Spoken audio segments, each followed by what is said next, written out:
Assalamualaikum warahmatullahi wabarakatuh.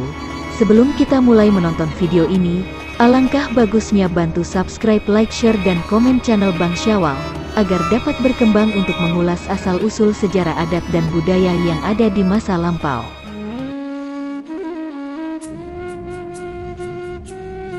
Mengenal Gunung Santri dan Gunung Lempuyang, tempat syiar Islam sebelum masa Kesultanan. Gunung Santri dan Gunung Lempuyang di Kecamatan Bojonegara, Kabupaten Serang, mempunyai sejarah tersendiri. Dua tempat itu hingga kini banyak dikunjungi penziarah. Di pinggir jalan Bojonegara Pulau Ampel, terlihat sebuah bukit yang berada di sebelah kiri jalan. Bukit itu terlihat tandus, tidak ada pepohonan besar yang tumbuh di atasnya. Di puncak bukit, terlihat bangunan kecil yang di dalamnya terdapat makam keramat. Warga menyebut bukit itu dengan nama Gunung Santri. Siapa yang tidak tahu Gunung Santri? Tempat itu menjadi salah satu wisata religi di Kecamatan Bojonegara. Letaknya berada di sebelah barat laut pantai utara Banten, yaitu sekira 25 km dari arah Serang dan 7 km dari Cilegon. Di sekitar Gunung Santri terdapat perkampungan di antaranya Lumajang, Beji, Kejangkungan, Gunung Santri, dan Pangsoran.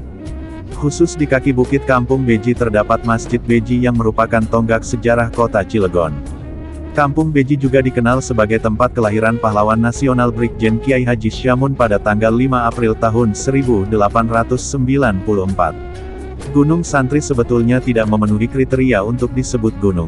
Namun, warga setempat sudah menyebut bukit tersebut dengan sebutan Gunung Santri.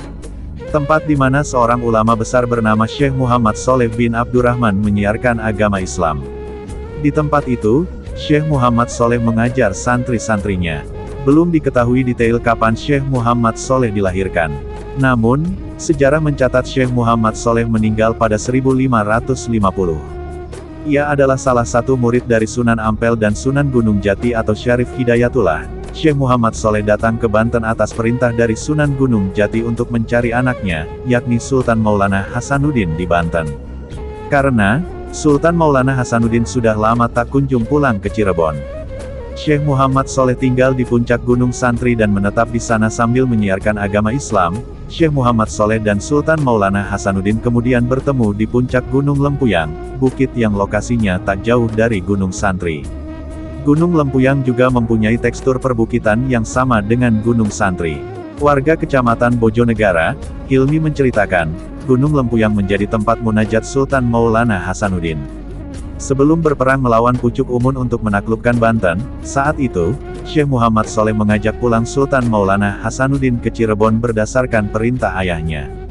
Namun, Sultan pertama Banten itu menolak dengan alasan ingin menyiarkan agama Islam di Banten. Kemudian, Syekh Muhammad Sholeh pun menetap di Gunung Santri sambil mendampingi Sultan Maulana Hasanuddin berdakwah di Banten. Di puncak Gunung Lempuyang juga terdapat makam keramat, yakni makam Buyut Agung. Menurut Hilmi, Lempuyang mempunyai makna lampu penerang.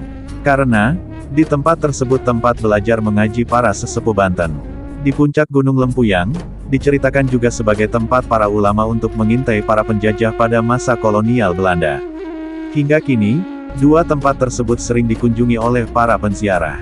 Cagar budaya tersebut sudah menjadi salah satu wisata religi di Kecamatan Bojonegara.